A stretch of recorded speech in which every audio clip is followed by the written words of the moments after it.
जय श्री राधा रानी सरकार की, जय श्री कृष्ण भगवान की, जय श्रीमद् भागवत महापुराण की, जय सदगुरुदेव श्री बंसी वाले महाराज की।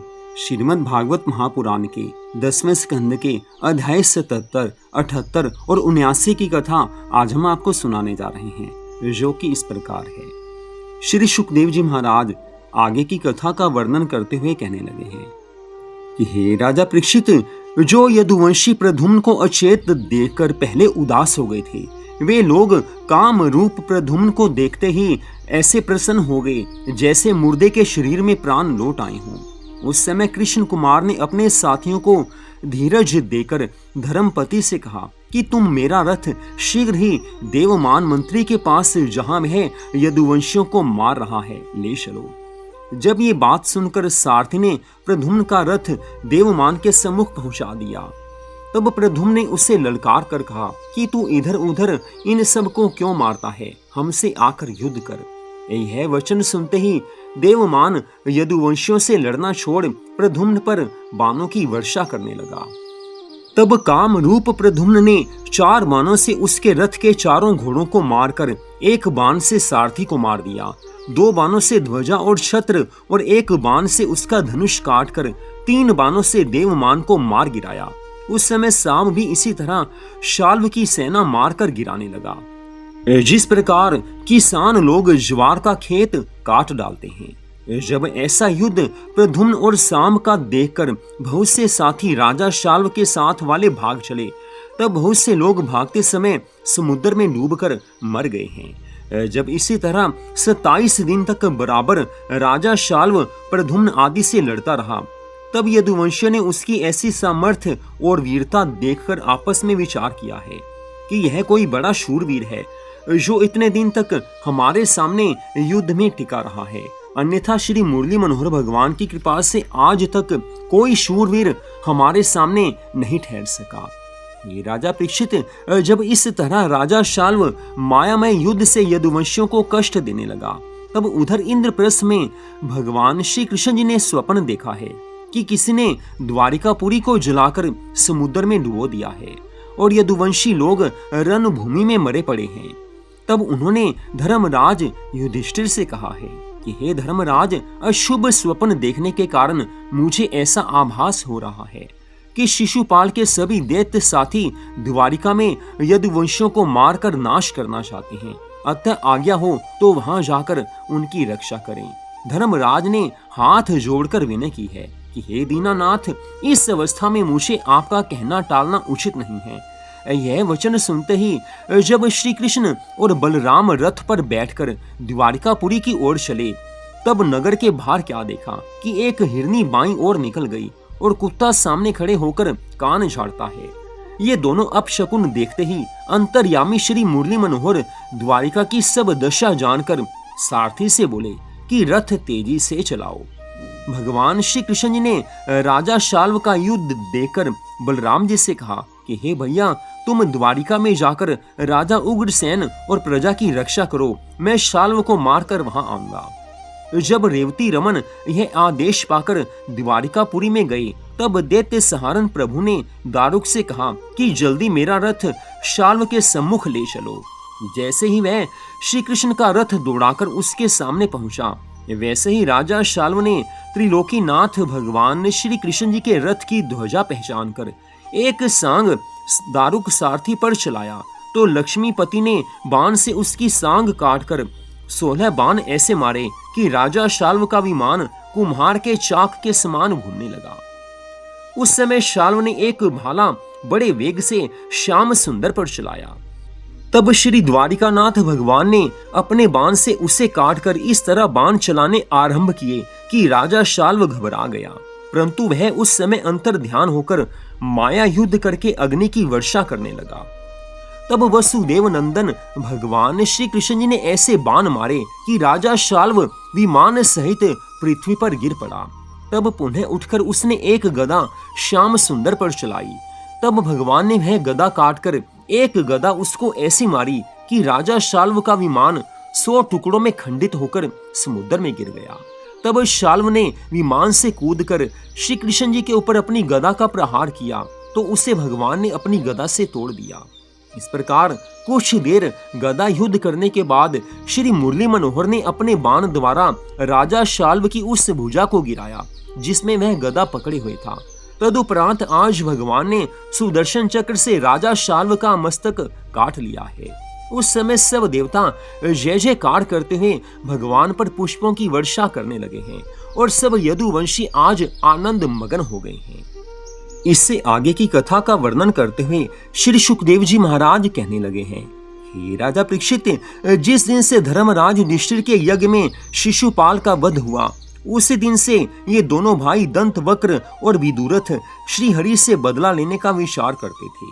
अस्तु जिस समय तक श्री कृष्णचंद्र जी इंद्रप्रस्थ से चलकर द्वारिकापुरी नहीं पहुंचे थे और राजा शाल्व वहां उपद्रव मचा रहा था, तभी वे दोनों भाई भी अपनी सेना लेकर शाल्व की सहायता के लिए द्वारिकापुरी में जा पहुंचे। जब उन्हें मालूम हुआ कि भगवान श्री कृष्ण जी ने शाल्व को मार डाला है, तब उन दोनों की सेना ने श्री कृष्ण को घेर लिया। यह देखकर यदुवंशी घबरा गए। तब दंतवक्र ने भगवान श्री कृष्ण जी के सामने पहुंचकर कहा कि हे कृष्ण, तुमने मेरे भाई तथा मित्र को मारा है, इसलिए आज उन दोनों का बदला लेने के लिए तुम्हें मारने के बाद सब यदुवंशियों को मार डालूंगा। लेकिन तुम पहले मेरे ऊपर शस्त्र का प्रहार कर लो, जिससे तुम्हारे मन की कोई अभिलाषा शेष ना रह जाए। इस प्रकार की बातें कहने के उपरांत उसने श्री कृष्ण जी के ऊपर अपनी गदा का एक प्रहार किया। तब भगवान ने उसकी गदा तो काट गिराई और अपनी एक गदा का ऐसा प्रहार किया जिसके लगने से उसी क्षण दंतवक्र की मृत्यु हो गई है। यह देखकर जब दूसरा भाई भी विदुरथ ढाल तलवार लेकर युद्ध करने के लिए आया, तो भगवान ने उसके प्राणों का भी अंत किया है। तत्पश्चात भगवान श्री मुरली मनोहर ने अपनी कृपा दृष्टि द्वारा सभी घायल यदुवंशियों को अच्छा कर दिया और सबको साथ लेकर द्वारिकापुरी में आए हैं। उस समय राजा उग्रसेन ने बहुत सा दान दिया और द्वारिकापुरी में घर घर मंगलाचार होने लगे हैं। तत्पश्चात श्री मुरली मनोहर भगवान ने विश्वकर्मा को बुलाकर टूटे हुए भवनों को फिर से ठीक करवा दिया। उसी दिन प्रभु श्री कृष्णचंद्र जी ने ऐसी प्रतिज्ञा की कि अब मैं कभी शस्त्र धारण नहीं करूंगा। राजा परीक्षित, कुछ समय पश्चात जब कौरव पांडवों में युद्ध की तैयारी हुई, उस समय बलराम जी ने अपने मन में विचार किया है कि श्री द्वारिकानाथ भगवान पृथ्वी का भार उतारने के लिए महाभारत करवाना चाहते हैं। इसलिए यदि मैं यहाँ रहा तो मुझे कुल कलह होने से बहुत क्लेश होगा। तब श्री कृष्ण जी तो कुरुक्षेत्र को चले गए, जहां 18 अक्षौहिणी सेना महाभारत के युद्ध के लिए एकत्र हुई थी और बलराम जी प्रभास क्षेत्र, सरस्वती, गंगा, यमुना आदि अनेक तीर्थों की यात्रा करते हुए नैमिषारण्य में पहुंचे हैं। वहां पर बलराम जी ने देखा कि एक स्थान पर ऋषि मुनि एकत्र होकर यज्ञ कर रहे हैं तथा दूसरे स्थान पर वेद व्यास जी का कथावाचक शिष्य रोमहर्षण, शौनक आदि सब ऋषियों को कथा सुना रहा है। बलराम जी उस स्थान पर पहुंचे तो सब ऋषि मुनि बलराम जी के सम्मान में उठकर खड़े हो गए, परंतु रोमहर्षण अपनी विद्या के अभिमान के कारण ज्यों का त्यों बैठा ही रहा। यह देखकर बलराम जी ने कहा, भला इस मूर्ख को व्यास पीठ पर किसने बैठाया है? कथावाचक हरि भक्त तथा ज्ञानी मनुष्य को तो अहंकार से रहित होना चाहिए। अस्तु यह वेद पुराणों का ज्ञाता होते हुए भी अभिमान से अंधा हो रहा है। जिस प्रकार कलयुग के ब्राह्मण दूसरों को उपदेश देकर स्वयं मर्यादा का पालन नहीं करते, वही दशा इसकी भी है। इसलिए मैं इसका अपराध क्षमा नहीं करूंगा। इतना कहकर बलराम जी ने एक कुशा से रोमहर्षण का मस्तक काट गिराया। उस समय शौनक आदि सभी ऋषियों ने बलराम जी से कहा है कि हे बलराम जी, यह सूत हमें कानों द्वारा हरि चरणामृत का पान करवाकर कृतार्थ किया करता था, अतः आपने उसे व्यास गद्दी पर बैठे हुए मारकर अच्छा नहीं किया। हम लोग इस बात को जानते हैं कि आपने अपनी इच्छा से अवतार लिया है, परंतु यह सूत हमारी आज्ञानुसार व्यास गद्दी पर बैठता था, इसलिए इसे मारने से आपको ब्रह्म हत्या का पाप लगा है। अब आप इसका प्रायश्चित करें, अन्यथा संसार में धर्म की मर्यादा नष्ट हो जाएगी। आज सब ऋषियों के ऐसे वचनों को सुनकर बलराम जी कहने लगे हैं कि हे ऋषियों, सच में मुझसे ये काफी बड़ा अपराध बन पड़ा है, इसलिए अब आप ही कृपा करके कोई ऐसा उपाय बताइए जिससे मैं इस ब्रह्म हत्या के दोष से मुक्त हो सकूं। रही कथा कहने की बात, तो यदि इस सूत का कोई पुत्र हो तो आप उसे बुला दीजिए, उससे मैं व्यास गद्दी पर बैठा दूंगा। ऋषियों ने उत्तर दिया कि हे बलराम जी, तीर्थों में स्नान करने से आपका यह पाप नष्ट हो जाएगा। इतना कहकर उन्होंने रोमहर्षण के पुत्र उग्रश्रवा को बुलाया। बलराम जी ने उसे व्यास गद्दी पर बैठाकर ऐसा वरदान दिया जिसके प्रभाव से उसे 6 शास्त्र तथा 18 पुराण बिना पढ़े ही कंठस्थ हो गए। उसे ज्ञान मिल गया। जब वह व्यास गद्दी पर बैठकर कथा बांचने लगा, उस समय सब ऋषि बलराम जी से कहने लगे कि हे भगवान, इलवल नामक दैत्य जो वानर रूप में रहता है, प्रत्येक पूर्णिमा, अमावस्या और द्वादशी तिथि को यहाँ आकर हमारे यज्ञ तथा हवन के कुंडों में रक्त, हड्डी, पीव आदि की वर्षा किया करता है। हम लोग उससे अत्यंत दुखी हैं, इसलिए आप दया करके उसका वध कर दीजिए, जिससे सब ऋषि मुनि निर्भय होकर हवन यज्ञ आदि कर सकें। यह सुनकर बलराम जी ने कहा है कि हम उसको अवश्य ही मार डालेंगे, तुम्हारा दुख दूर करेंगे। तत्पश्चात आगे की कथा का वर्णन करते हुए श्री सुखदेव जी महाराज कहने लगे हैं कि हे राजा परीक्षित, ऋषियों द्वारा विनय करने पर बलराम जी इलवल नामक दैत्य को मारने के लिए कई दिनों तक नैमिषारण्य तीर्थ में रहे हैं। जब पूर्णिमा आई तो उस दिन इलवल वहां आकर आंधी के साथ रक्त पीव आदि की वर्षा करने लगा।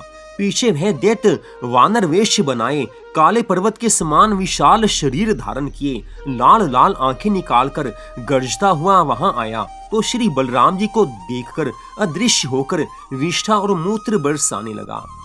तब बलराम जी ने उसे हल की नोक पर उठाकर पृथ्वी पर दे मारा और फिर उसके मस्तक पर एक ऐसा मूसल मारा कि वह तुरंत ही मृत्यु को प्राप्त हो गया।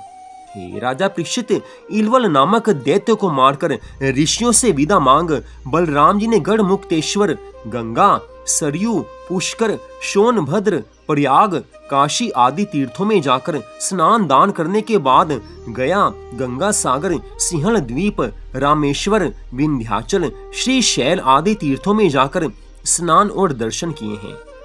तदुपरांत स्वामी कार्तिकेय, अगस्त्य, परशुराम आदि के दर्शन करते हुए समस्त पृथ्वी की परिक्रमा करके ठीक 1 वर्ष बाद बलराम जी हरिद्वार में आए हैं। वहां जब बलराम जी ने सबके मुख से यह समाचार सुना कि कौरव पांडवों में महायुद्ध हो रहा है, तब वे कुरुक्षेत्र की ओर चल दिए हैं। महाभारत के युद्ध के 18वें दिन जब वे कुरुक्षेत्र में पहुंचे, उस समय भीमसेन और दुर्योधन में गदा युद्ध हो रहा था। उन्हें देखते ही 5 पांडवों और दुर्योधन ने दंडवत प्रणाम किया है।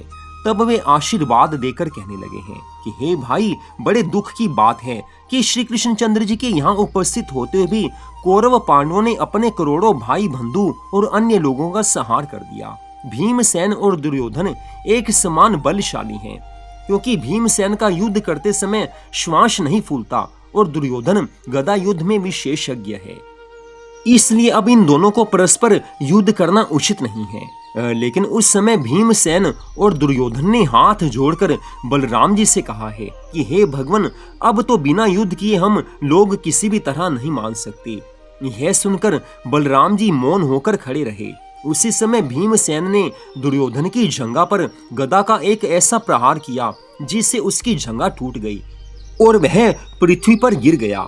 उस समय दुर्योधन ने बलराम जी से कहा कि हे गुरुदेव, मैं सच कहता हूँ कि आपके भाई श्री कृष्णचंद्र जी द्वारा पांडवों का अनुचित पक्ष लेने के कारण ही हमारी हार हुई है। अतः इन्हें ऐसा नहीं करना चाहिए कि ये केवल पांडवों की सहायता करके हमसे शत्रुता रखते हैं। अब आप ही इस अधर्म को देखिए कि भीमसेन ने मेरी जंघा में गदा मारकर मुझे गिरा दिया है। अब इससे अधिक अनीति की और पाप की बात और क्या हो सकती है। यह सुनकर बलराम जी ने श्री कृष्णचंद्र जी के पास पहुंचकर कहा कि हे कृष्ण, यह तुमने बड़ा अनुचित किया, जो करोड़ों प्राणियों को इस महाभारत के युद्ध में मरवा डाला। तुमने अधर्म पूर्वक दुशासन की भुजा उखड़वाई और दुर्योधन की जंघा तुड़वाई है। तुम्हारे होते हुए ऐसा क्यों हो गया। आज बलराम जी के मुख से ऐसे वचनों को सुनकर भगवान श्री कृष्ण जी उत्तर देने लगे हैं कि हे दादा, इन कौरवों ने बड़ा ही अन्याय किया है। पहले तो इन्होंने जुए में छल करके पांडवों का सारा धन छीन लिया, फिर दुर्योधन ने पतिव्रता द्रौपदी को भरी सभा में दुशासन द्वारा केश पकड़वाकर जबरदस्ती बुलवाया और अपनी जंगा पर बैठने के लिए कहा। उस दिन भीमसेन ने प्रतिज्ञा की थी कि मैं दुशासन की भुजा अवश्य उखाड़ूंगा और दुर्योधन की जंगा को अपनी गदा से तोड़ डालूंगा। इतने पर भी दुर्योधन ने उन्हें 13 वर्ष का वनवास दे दिया।